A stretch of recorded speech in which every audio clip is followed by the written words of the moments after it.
What's up, guys? Today I want to talk about adding CarPlay with a dongle or Android Auto to your Android infotainment system, whether it be a Qualcomm system or whatever you may have. It is pretty much the same process for all of them. The prerequisites are an Android infotainment screen, of course, a USB port for that screen, as well as this dongle right over here. This is the CarLink Kit CarPlay and Android Auto dongle. Put a link in the description below. This guy's pretty useful. I have it in basically all my cars with an Android screen.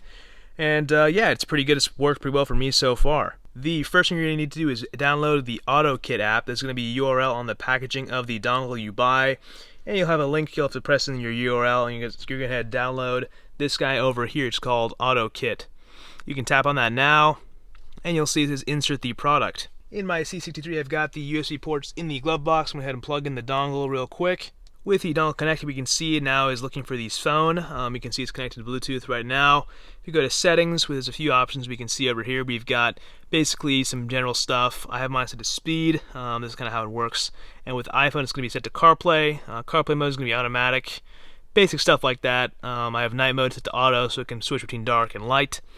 If you want, you can go ahead and change the system icon on CarPlay to whatever you'd like. Go to advanced settings. And then you can change it to Mercedes or whatever car you may have. I have mine set to Mercedes, of course. Other than that, things are pretty standard. You can have it autoplay your music whenever you connect. As for connecting your phone, you can plug into the bottom of the dongle right over here with the lightning cable, of course. With the wireless method, you'll see a Bluetooth in the top left corner with an address that says AutoKit AX7. In my case, it'll be different for your car. It'll say AutoKit something, a few letters and numbers, whatever. Now, in my phone, I have renamed it to C63 CarPlay. So I'm going to pair with that. And now it's going to connect, use CarPlay, switches over to the CarPlay Wi-Fi network, and now we can see connect to CarPlay. And with CarPlay, this is essentially the same thing you'll get in any new car today, which is pretty sweet. So you have this 10-inch screen now with CarPlay on it. It's a touchscreen as well. You have Spotify that works with it, and you have basically any app on your phone that works with CarPlay will work here. Whenever I drive this car, I use this CarPlay basically every single time for road trips, for GPS, for music. Majority of the time it's music.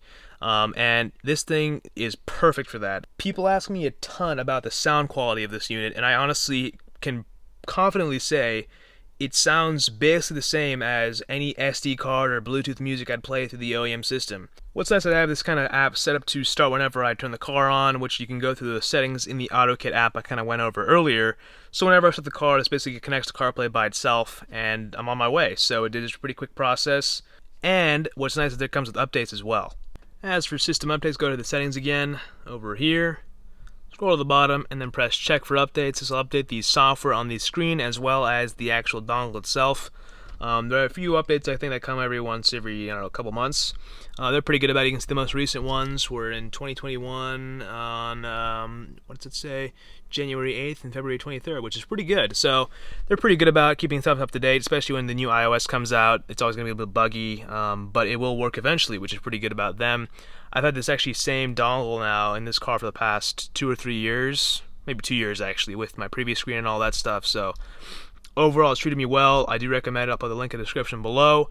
I'll show you guys Android Auto as well real quick. Okay, now time for Android Auto. You're going to want your USB-C cable or whatever cable you have for your Android plugged into the dongle over there. Got my Android device over here. It is a Galaxy A50. Pretty cool thing, but it should be pretty much the same for any Samsung or any other Android device. Go ahead and plug it in. And once you plug it in, you're greeted with Android Auto. Going to click Next. Next. You can download those apps. And then once those apps are installed and updated, it should be good to start actual Android Auto, which it looks like it's doing right now. Alright, check that out. It looks like Android Auto is working just fine. I only have one little gripe that looks like the little aspect ratio is a bit off. Maybe Android Auto doesn't support this sort of weird screen size like CarPlay does. Either way, it does work. I'm just kind of concerned why it looks like this. But, you know, it is what it is. Hopefully in a software update will fix that. Maybe it's just my whole setup right now is just not having it work as it should. But that is Android Auto working on this display.